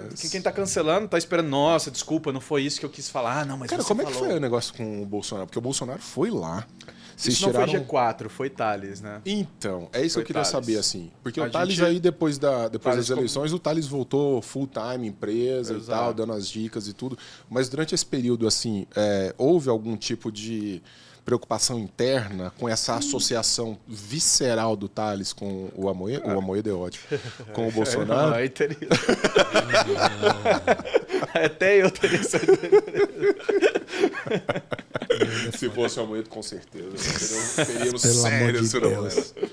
Não, porque o Thales não foi devagarzinho. Cara, Ele não foi do ao tipo, Win. eu tenho uma simpatia. Eu fui ao Win pelo- também, né? Eu fiz um puta vídeo lá de 700 pra mim, é muita coisa, 700 mil seguidores, 700 mil views. O Alfredo também postou muito, o Nardon postou. Então, nós como sócios, Fecharam a essa gente se posição. posicionou. É. Mas não como empresa, cara. 45% da nossa empresa votou no Lula. É Tem mesmo, Teu velho. perfil mais esquerdista, mas assim... Agora eu entendi porque não tá preocupado com o cancelamento, porra. Os lulistas Eu estão vou tudo até no lá banheiro, dentro. vou até no banheiro agora. A gente Tô na não tem conversa um errada. filtro de posição política, cara. Nem tem- deve não- ter, cara, na Não boa. temos, de fato, e não Competência técnica. Não É queremos óbvio, ter. velho. Na Agora, a meritocracia. gente tem um filtro das pessoas chatas. Cara. Pessoa que milita minimamente dentro do escritório não é para nenhum lado, tá? Não é admitido. A gente não tá, de novo, a gente não tá lá para mudar o mundo. Tá lá para trabalhar, para gerar resultado para os nossos alunos, gerar resultado para os nossos acionistas. É para isso que a gente tá lá. Qualquer coisa fora disso, a gente não tá lá para fazer. Então, assim, beleza, nos posicionamos com o perfil de Thales, com o Thales se posicionou, o Alfredo se posicionou, o Nardão se posicionou, eu me posicionei bastante, mas dá um G4. A gente nunca falou com os funcionários da empresa. empresa, votem no Bolsonaro, não votem no Lula. Coloca uma câmera Ah, cara, é no- o no sensato, na sutiã, boa. Quem e- tem empresa, velho, Jurando. quem tá arriscando o negócio, sabe que, você não tem que se posicionar em relação a isso nesse momento. Uma coisa é particular, uma coisa é privada, Exato. e outra coisa é o seu PJ, cara. Não tem sentido. E outra, é isso, tem muita gente boa que tá dos dois lados, velho. Exato. A gente tem um claro direcionamento político, liberal, talvez conservador, de direita, entre aspas, mas e aí, cara? Você vai conviver com os outros lados, eles vão estar na sua vida no dia a dia, meu. Ninguém vai pensar igual. A gente não defende liberdade? Exato. Liberdade é essa, liberdade é cada um escolher o que quiser, cara. Então, assim, acho que não deve, acho que é muito muito fora você, por exemplo, penalizar alguém porque tem um outro lado, um outro viés político. Não que não aconteça. Mas é muito fora. Não, Então, deixa traficar, então. E tá entregando deixa traficar, então. Não, mas que tá entregando papo tecnicamente. de liberdade é papo de idiota. Não, tá entregando... Que... Agora eu parei. Agora eu tô indo embora. Não, por favor. Eu tô indo embora. Fica à vontade. Esse papo de Não, o que importa é liberdade liberdade. papo de Não, o que idiota. importa é liberdade. Não, vamos ser mais sensato. Mundo concreto, é isso que eu tô falando. Importa é liberdade, quer fazer um discursinho fácil? Não. Qual que é o negócio? Bom, seguinte. Só completando, né, a gente trouxe... O Thales trouxe o Bolsonaro para uma quantidade de amigos legal, dele foi lá legal? no escritório do G4. Foi legal ou foi uma merda? Não, foi legal, cara. É? Foi a vida real ali, né? Uma boa experiência? É o tiozão do pavê, né? Acho que essa é a melhor definição. É mesmo? É. Deixa eu te fazer uma pergunta, cara. Tem é uma coisa meio curiosidade mesmo. É muito, algumas vezes que eu falei lá na G4, é muito mais barato você não treinar o cara e, vamos dizer, suportar a incompetência dele num certo grau, ou treiná-lo sabendo que dali a pouco você pode perder. É um mais dilema. caro você não treinar e ele ficar. É um né? dilema para vocês, assim, isso ou não? Porque cara. tem um pessoal que reclama bastante, fala assim, cara, eu treino, eu invisto o sujeito e tal, não sei o quê, e ele sai. E eu fico... Muitas vezes isso não tá... O treinamento não está suportado pelas outras coisas que uma pessoa precisa para empenhar numa função, principalmente no longo prazo. A primeira coisa que ela precisa é uma visão de longo prazo. Acho que essa é uma das coisas que as empresas mais falham. O que a empresa está fazendo? Ela está simplesmente colocando dinheiro, distribuindo dividendos e é para isso que ela serve, vai ficar mais ou menos daquele tamanho, vai crescer 5%, 10% e tal... E vai ser isso, qual que é a visão daquela pessoa para o futuro? Ou não, uma empresa que cresce 30%, 40%, 50% ao ano e, pô, ao longo do tempo, as pessoas que estão ali provavelmente vão crescer junto com a empresa. Essa visão do que vai acontecer com a empresa, para mim, é o primeiro ponto que falta para conseguir mesmo o operador de máquina lá, o limpador do chão, o que pode acontecer com ele? Essa falta de perspectiva que muitas vezes atrapalha. A gente fala, o cara sai daqui por causa de R$50 a mais, por causa de R$100 a mais do concorrente. Mas, pô, o que ele tá vendo lá? Será que é só os R$100 a mais? Pode ser também, tá? Mas será que se você não falar, cara, vamos me ajudar aqui, se você fizer 30 mil peças por mês, todos os meses, no futuro a gente vai faturar tanto. Se a gente faturar tanto, você vai conseguir, no ano que vem, ter um salário de tal, e daqui a 2 anos você vai virar um coordenador aqui do que você está fazendo. A reação a isso é boa? Funciona? Essa negociação? Cara, Pela experiência de vocês. Funciona, só que é muito difícil de implementar. Né? É muito difícil de implementar. Principalmente quando você tem uma empresa mais complexa, fazendo várias coisas e tudo mais. E quando você está no começo ainda mais difícil, porque você não sabe o que você vai fazer de fato. Você está testando várias coisas, eu vou mais ou menos eu vou para lá. Se eu vou por aqui ou por aqui é outra história. Então é um pouco difícil de fazer. Então acho que o que mais frustra as pessoas é não ter essa visibilidade. Cara, beleza, onde que eu posso chegar? Beleza, vou lutar pelo... Um outro ponto, né? O time do G4, o time do comercial, ele pode até posta bastante no Instagram, assim. Ele vibra muito com a meta. Então a gente tem a meta, cara. Geralmente a gente bate 11 horas da noite, 11h53, 10h40. E, pô, é champanhe, é festa, traz banda de pagode pro escritório. E o pessoal fala, como que... Aí, geralmente tá uma mesa de 3 aqui, 3 pessoas da mesma empresa. como que eu faço isso com o meu time, cara? Eu queria que o meu time comercial fosse desse jeito e tal. Eu pergunto, qual que é a meta desse mês da sua empresa? Aí um cara aqui, 2 milhões e 800. Não, mas 2.800 é desconsiderando, é 3.300. Não, é 1.400 porque a gente está falando do contábil. Esse é o primeiro ponto. O tá que eu tenho alinhado. que fazer? Cara, a meta desse mês do G4 é tanto. Cada unidade de negócio tem o seu e pá, no geral a gente vai somar tanto, todo mundo tá sabendo, tá no dash lá. Essa meta é de arrecadação, é de conversão de aluno? Venda.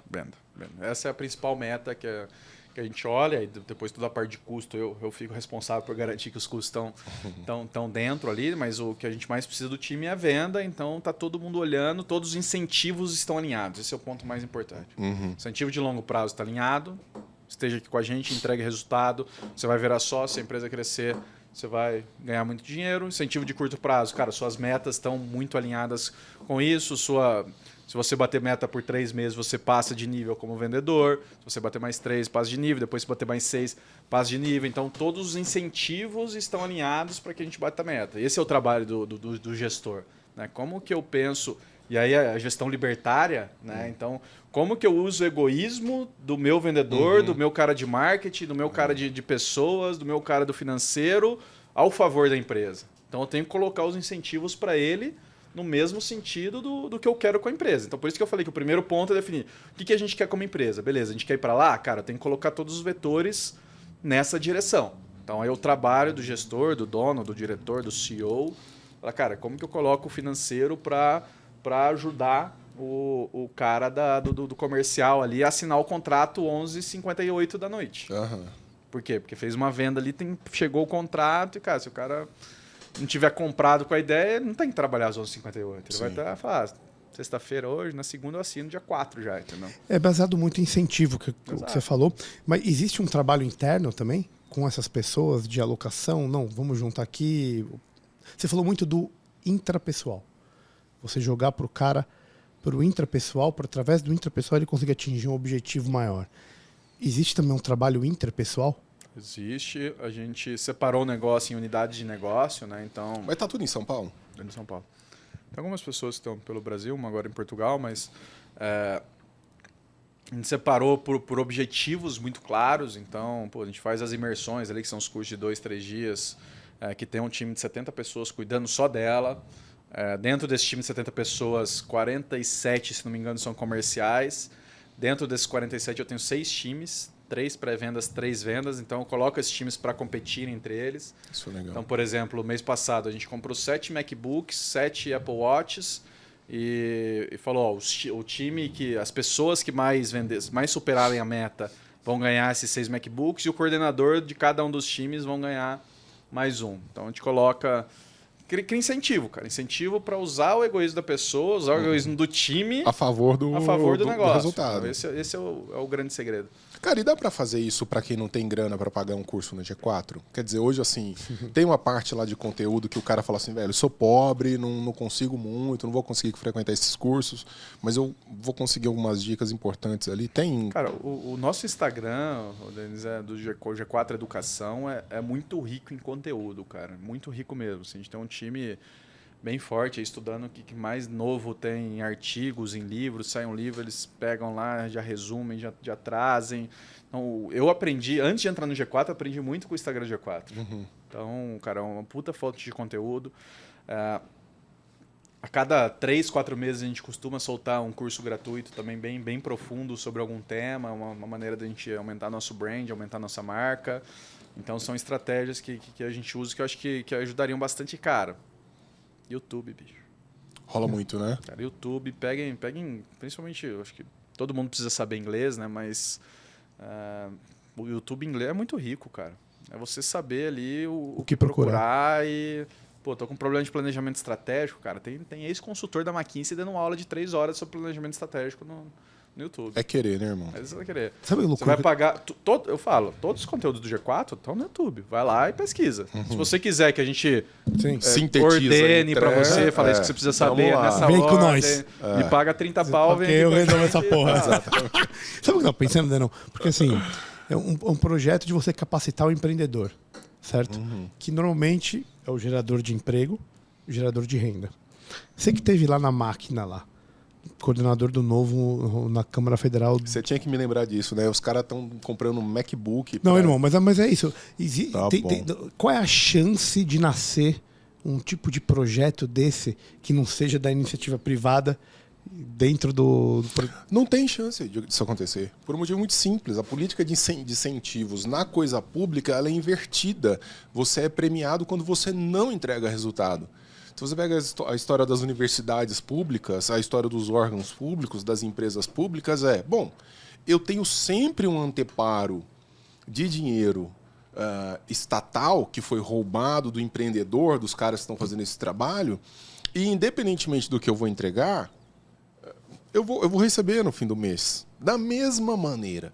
Então, eu como professor universitário de uma federal, se eu der uma aula melhor ou uma aula pior, isso não faz a menor diferença do ponto de vista do incentivo que eu tenho para ter uma aula melhor ou uma aula pior. Antes, pelo contrário, é o que eu estou dizendo. No fim do ano, no balanço, o Estado vai dizer, bom, quais são as piores universidades em termos de resultados? Então, essas têm que ter maior alocação de recursos. Bizarro. Nenhum empresário faz um negócio desse. O empresário vai lá, bom, onde é que eu estou tendo o melhor resultado? Então, a minha grana vai para lá. E você tem mais uma chance esse ano, você aí que tá pedalando aí na areia, você tem mais esse ano. Se não entregar, é fechar. Então, cara, simplesmente a política de incentivos é completamente invertida. Impossível, né? É bom... Cara, assim, ó, quantas vezes dentro da universidade eu vi... então, vamos lá. 100 mil reais foram para um determinado instituto. Você não gastou aquele dinheiro até novembro, o diretor do instituto fala assim, moçada, é hora de torrar.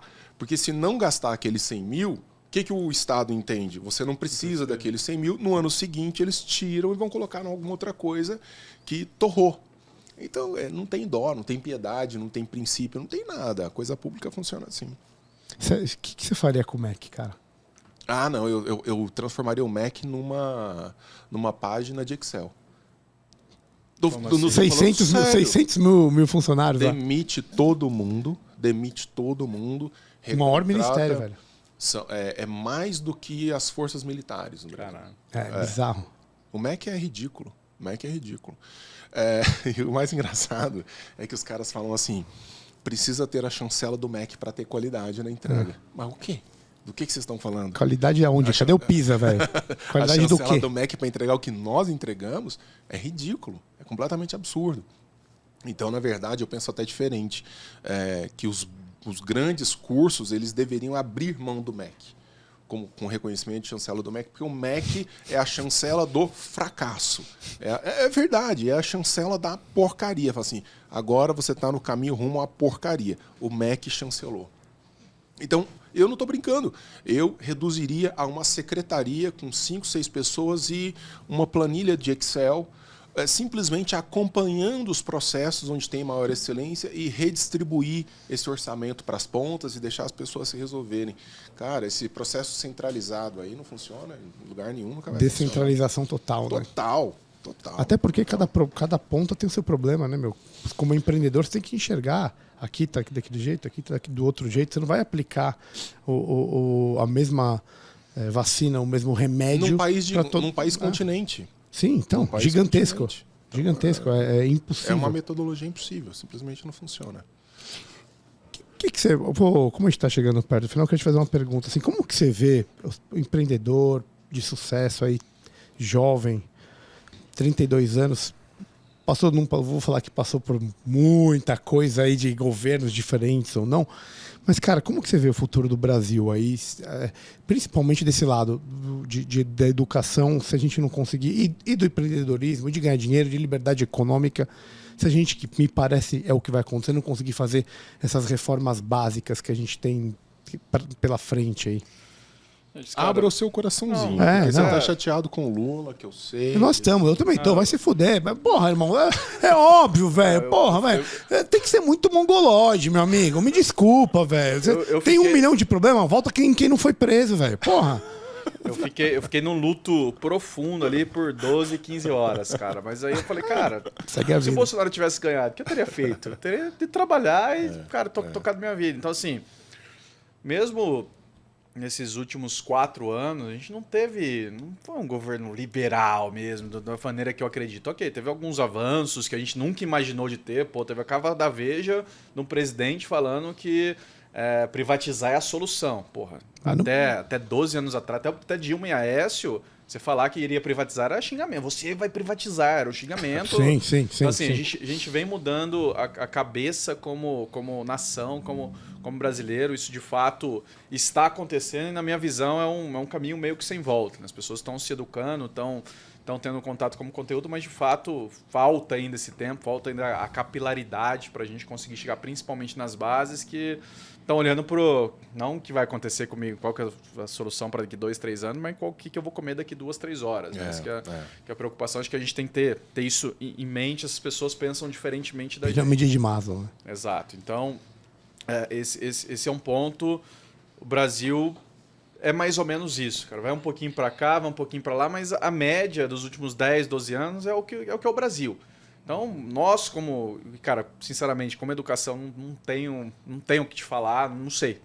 Você até prefere que continue assim, que dá pra você explorar melhor, velho. Sinceramente, eu não sei. Mas é verdade, velho. O problema é tão profundo, tem tanto interesse. Imagina alguém falar que vai mexer no currículo do ensino. Muito imbricado em tanta coisa. Imagina quanta... Então, enfim, não sei. Eu sinceramente não sei qual que seria a solução, não sei o que daria para fazer. Mas como empreendedor, cara, é o que a gente faz todo dia. A gente tem que acordar, resolver problema, melhorar nossa eficiência, vender mais, faturar mais, entregar mais valor para os nossos clientes e continuar trabalhando, entendeu? Foi a reflexão que eu fiz ali no meio-dia da segunda-feira pós-eleição. Falei, cara, não posso ficar aqui. Se eu me definhar agora, ficar triste aqui, ficar cabisbaixo... Eu não falei com o meu time. Eu cheguei no escritório às 9, subi na sala, fiquei até meio-dia ali, lendo notícia, o caralho. Pô, o que isso vai... Então, como empreendedor, cara, vambora. Faz o protesto ali de fim de semana, posta alguma coisa no Instagram e tal, mas toca o barco. Aí, na vida pessoal, aí eu faço já meu hedge. Aí, pô, tô comprando, tô comprando em dólar. Tô colocando dinheiro em cripto. A minha tese de cripto eu olho o cripto muito como um seguro. Bota pra nós essa então, vai, manda aí. A minha tese de cripto é um seguro. Deixa eu anotar, vai falando aí da Tô comprando um pouquinho todo mês. Qual que é a sua carteira? Não é minha carteira. Não copia não, que vai dar ruim. Então, sempre compro todo mês, depois da eleição deu um... Tem alguma preferida aí? Cara, eu gosto de Solana, mas Solana não... é foda. Dá uma dor de barriga? Lá pra cima e pra baixo? É isso. Mas a minha tese é o seguinte, cara, se eu tenho ali X mil dólares na carteira, num cold wallet, um pendrive ali, dá uma merda federal, guerra civil, caralho. Você cara, sobe no avião e vai embora. Não, fechou o aeroporto, não sai mais do país, nesse nível. Caramba. Conta bloqueada, não sei o quê. Pendrivezinho na mão. Pendrive, cara, pego um ônibus pra Foz do Iguaçu, nado o Rio ali, tô no Paraguai, pego um voo pra qualquer lugar do mundo que eu quiser. Tenho ali alguns meses de vida sem precisar me preocupar que eu vou comer. Então essa é a minha tese de cripto. Então, cara, esse é o hedge que eu tô fazendo. Querendo ou não, é um dinheiro que tá em dólar. Então, assim, se o real desvalorizar, isso não vai impactar. Então, na vida pessoal, eu mudei isso. Eu, inclusive, ia comprar um apartamento, eu tava na dúvida ali, pô, abriu mão. Puta preço. Falei, quer saber, cara? Comprei em cripto ali. E isso que eu mudei na minha pessoa física. Cara, pessoa jurídica, ver o que o mercado vai fazer. Eu escutei aí alguns casos de alguns setores. Cara, tinha 40% da minha venda de gente esperando o dia 31 para comprar e não comprou porque o Bolsonaro não ganhou. Mas sabe o que eu acho engraçado? Porque assim, a gente falando de investimento, o cara que vai estar buscando a segurança, que é o que você está me falando, normalmente ele não vai atrás de cripto. Ele vai atrás de ouro. Não é segurança, é seguro. Diferença. Beleza, pode ser. Mas assim, como reserva de capital, porque assim, quando você pensa em cripto, você tem uma volatilidade. Né? Digamos que você precisa amanhã e caiu 20% no dia anterior. Então, você perde um pouco Sim, com certeza. desse seguro, desse negócio que tem em volta.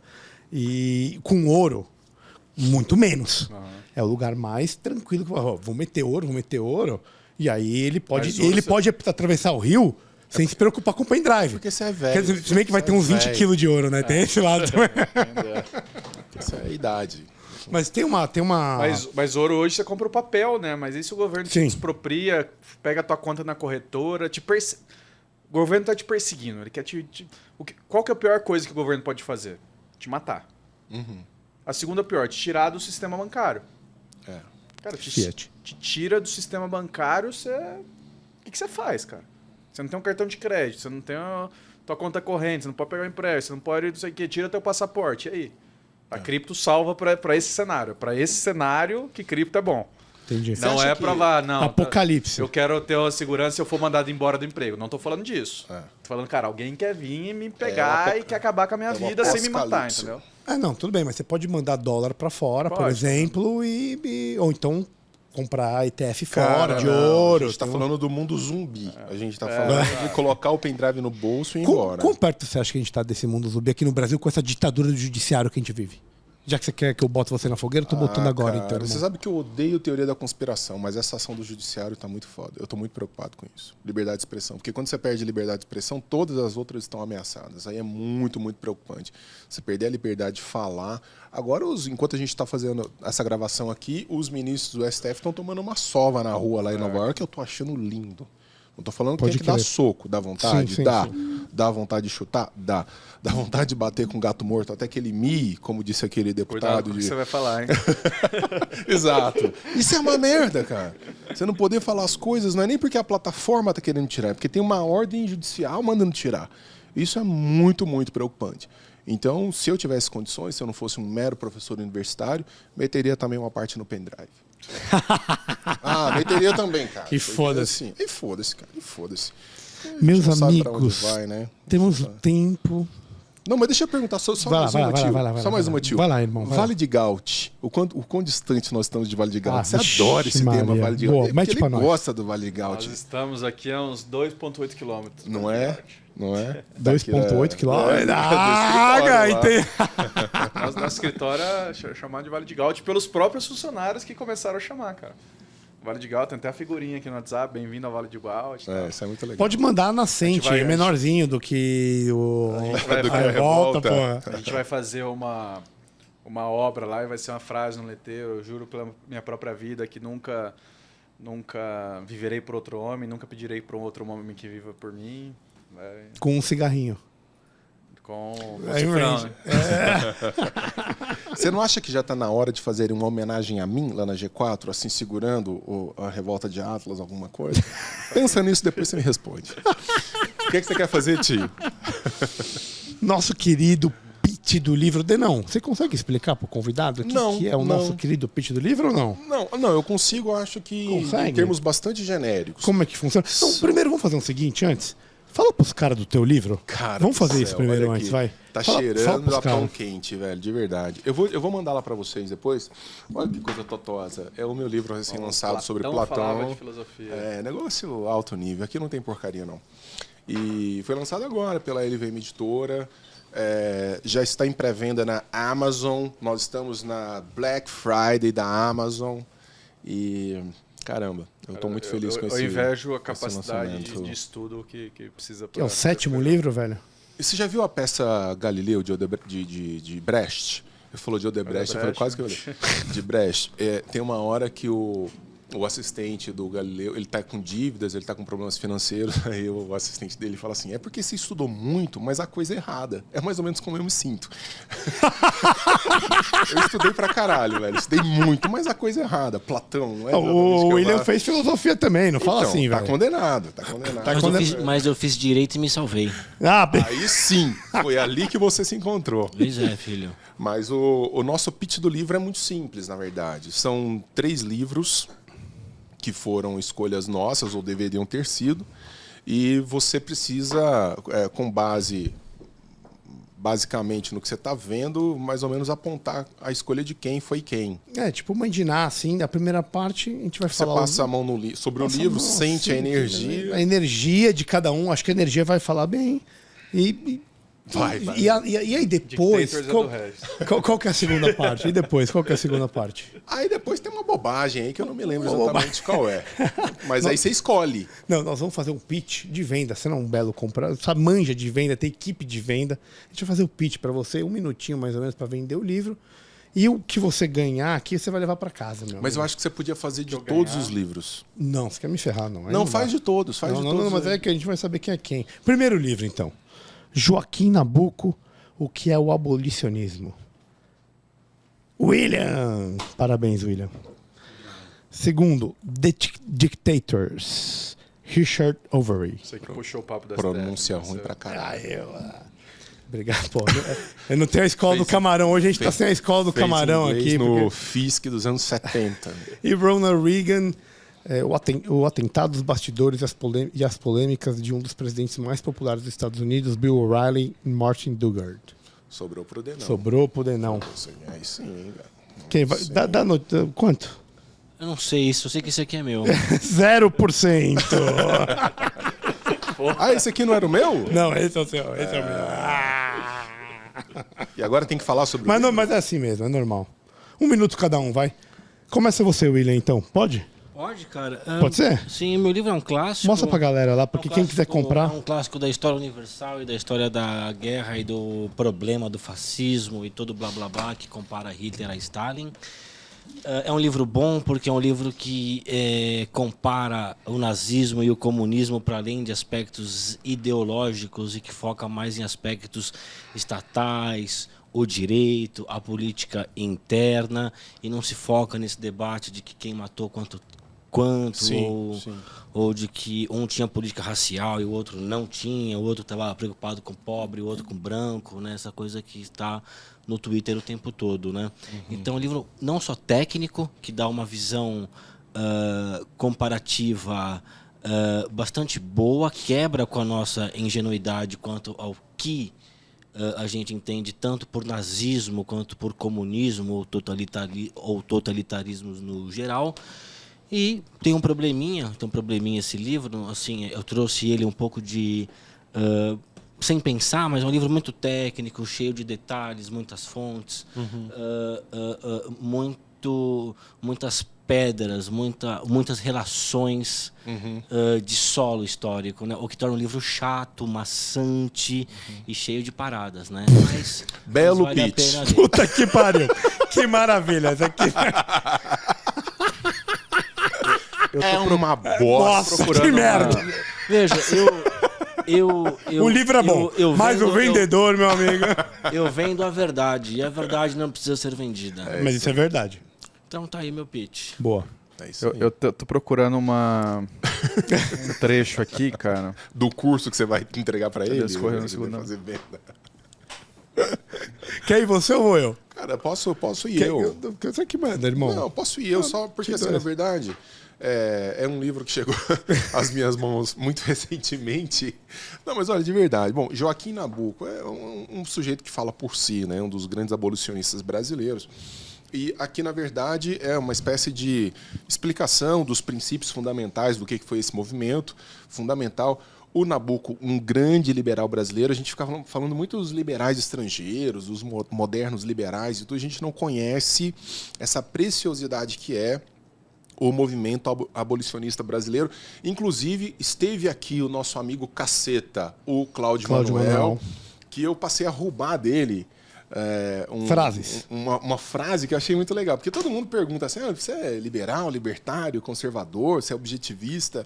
E numa das respostas dele, ele falou assim, cara, eu sou abolicionista, eu quero que as pessoas sejam livres, que as pessoas se libertem. Legal. E eu achei bom isso, e o livro veio bem a calhar com... Abolicionista. Nós queremos treinar abolicionistas, né? Liberal, libertário, conservador.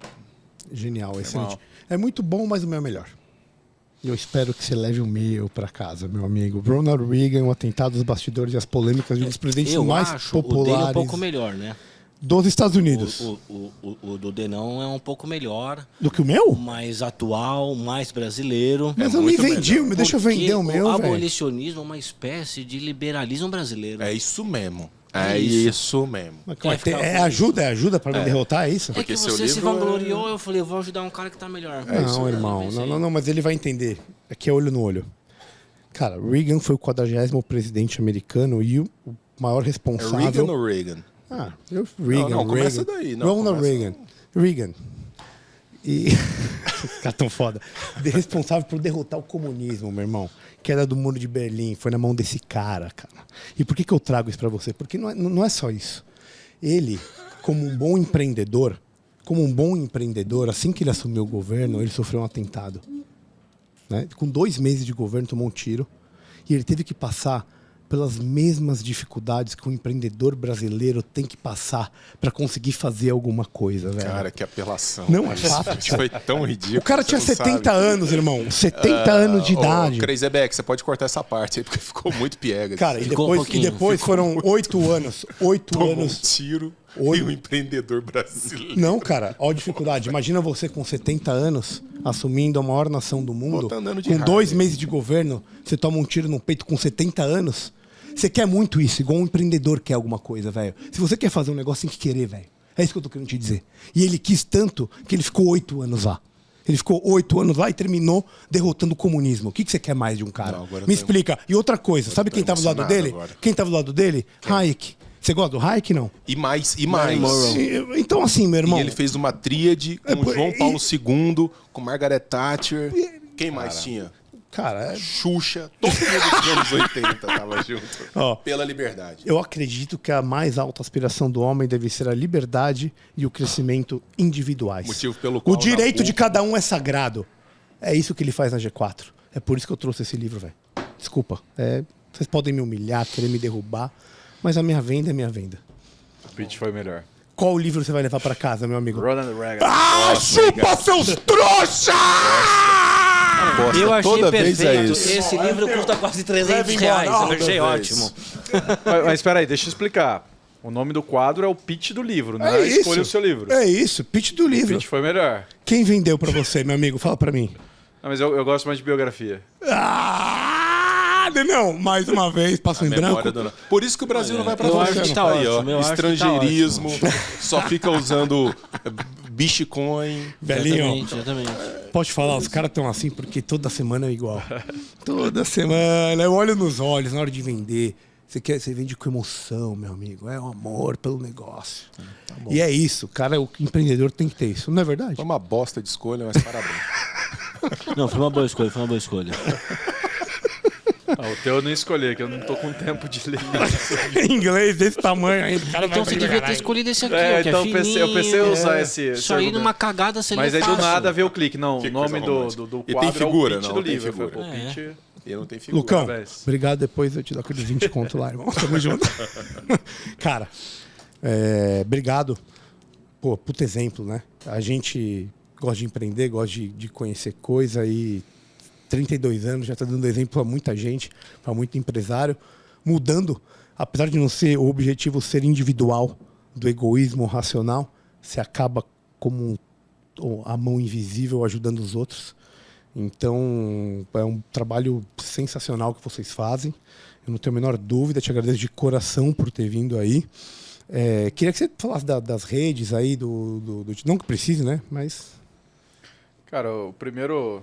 Só fazendo um paralelo lá com o que a gente começou a fazer, né? Eu acho que eu até mudaria talvez a resposta lá, o que é a boa vida, pensando aqui que é quando seus interesses e o macro estão alinhados. Então, tô bem feliz desse momento da vida conseguir ter isso na empresa, conseguir fazer parte de uma empresa que tá olhando assim, não só para o Brasil, mas para o mundo como um todo. Então, agradecer vocês pelo convite, Dani, especial aí. Não, cara, Gostei obrigado pra pelo seu caramba. tempo, obrigado por ter vindo, né? De verdade. Bom, redes sociais, Lucas Riedo, Lucas com 2 Cs, lá no Instagram principalmente, LinkedIn também. G4 Educação, a gente posta muito conteúdo lá. Lucas posta o Riedo nosso com dia a 2 dia. Cs, né? Lucas é com 2 Cs. Com 2 Cs. G4 Educação também, a gente posta bastante conteúdo super relevante lá, de coisas que a gente faz, que a gente aplica, que a gente testa.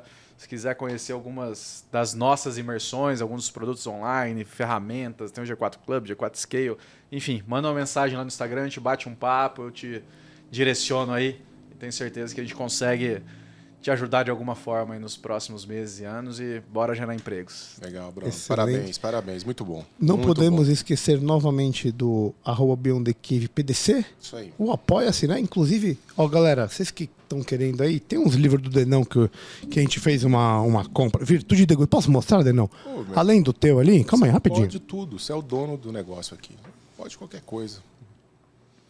Olha aqui, ó, Virtude do Egoísmo, já Isso que a é gente bom, falou muito disso, É. da Ayn Rand. Os próximos apoiadores aí, os próximos 5 apoiadores vão ganhar um livro desse aqui. Oh, legal. Então, para estimular, comprem porque é sensacional. Afinal, tudo que ele faz é sensacional. Você traduziu? Eu acompanhei a tradução e fiz a apresentação do livro. Boa. Então, quem entrar aí como apoiador vai ganhar esse belo livro aí. Fica aí a dica, apoia.se/Beyond, É um baita BYOND. título, né, cara? A virtude do egoísmo. É lindo, é Tomar lindo. o egoísmo como uma virtude. Finalmente entender isso, eu acho que já muda a mentalidade de maneira extraordinária. Um dos livros que mais entender isso, pra mim, na minha opinião, é o Cântico, cara. O Cântico, maravilhoso, que é um texto curto, Antena, é uma em inglês. distopia curta e é um baita, A pessoa baita não pode livro. falar eu, só pode falar nós. É isso. Sim. A gente tá Aboliram meio essa. nesse esquema, né? A gente tá Daqui a pouco falar eu não pode. Então, fica aí a dica, mas minha galera, apoia.se/Beyond. Muito obrigado, Denão. Irmão, daqui a 15 dias estamos juntos. Paulo nóis. Cruz. Paulo Cruz? Paulo Cruz? Mais um comunista aqui entre nós. Mais um comunista. William, muito obrigado, meu amigo. Obrigado a você. Lucas, valeu, velho. Muito obrigado. Boa noite pra todo mundo aí. Até a próxima. Tchau!